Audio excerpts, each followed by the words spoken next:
أعوذ بالله السميع العليم من الشيطان الرجيم. الحمد لله رب العالمين، والصلاة والسلام على نبينا محمد وعلى آله وصحبه ومن تبعهم بإحسان إلى يوم الدين. بل ما بلا جل هو تفسير القرآن الكريم سنفه. الحمد لله وارسا نيو سازغا يروكوي mbo okonya udela fa bakara ma chwa wati ja ambe o yorokoina ana na misiri bara douala donc yoron ko ko dabla la fo misiri bara bani ko fe atla to ni ka yoron ka bulu damna bo nya yoro chama ni ne ko nana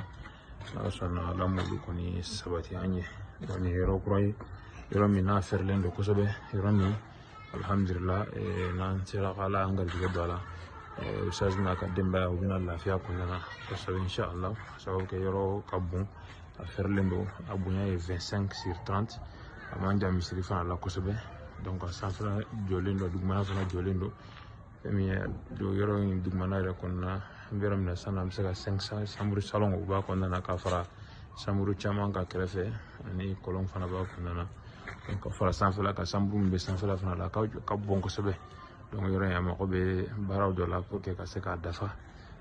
wari hakimi fara yoro na de million binani ani million kele bo kala ma chuka mina million muganduru koni kumbe ambulo koro kaba